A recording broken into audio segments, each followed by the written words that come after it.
Thomas Soto, 6h-9h sur Europe 1. Le débrief de la matinale, les temps forts de ce que vous avez entendu ce matin sur Europe 1. Ségolène Royal a donc convoqué la grande distribution cet après-midi pour les inciter à lutter contre le gaspillage. Christophe Charles nous en parlait à l'instant. Eh bien, visiblement, ça ne plaît pas du tout à Michel-Édouard Leclerc, très remonté contre la ministre de l'écologie. Écoutez, il était mon invité à 7h45 dans l'interview Vérité d'Europe 1. C'est la maîtresse d'école qui convoque la rentrée. Moi, à 63 ans, j'ai plus l'âge. Je vais en profiter, puisque Ségolène nous utilise, on va l'utiliser. Puisque Ségolène s'intéresse au sujet, il faut que l'État dote ses associations. Oui, on se connaît depuis longtemps, c'est pas son premier coup média.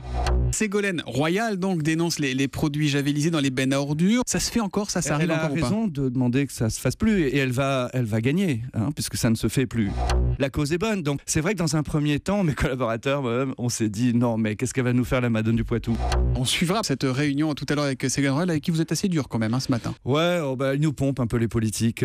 C'est vrai qu'à un moment donné, la classe politique gagnerait à respecter tous les Français, y compris les salariés de la distribution. Voilà, beaucoup de réactions sur Twitter avec le hashtag un matin. Ce matin, Ségolène Royal s'est pris 2 vestes pour le prix d'une avec Michel-Édouard Leclerc. Hashtag qui est le moins cher, nous écrit Garance.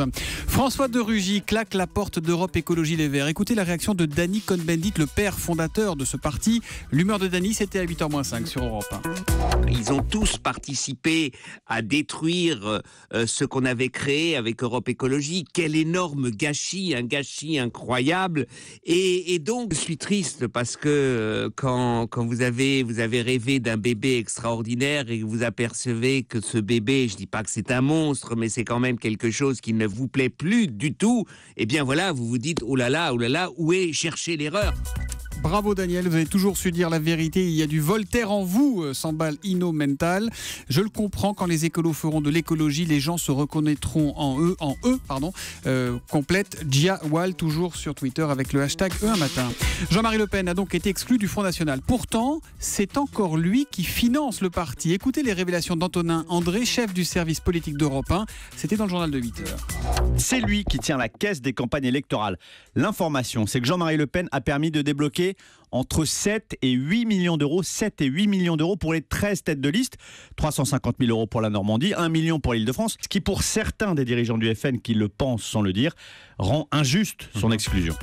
Le groupe Al Jazeera, les chaînes de télévision d'information Al Jazeera vont bannir le mot migrant partout dans le monde. Écoutez ce qu'en pense notre monsieur Europe, Alex Taylor. C'était dans le kiosque de 7h15 sur Europe 1. Le migrant, selon le dictionnaire, c'est une personne qui se déplace dans un autre pays pour des raisons économiques, politiques ou culturelles. Ça veut dire que moi, je suis un migrant. Sauf il y a 35 ans, je suis venu ici pour ces raisons-là. Oui. Mais personne ne m'a jamais traité de migrant. Je suis un expatrié parce que je suis blanc.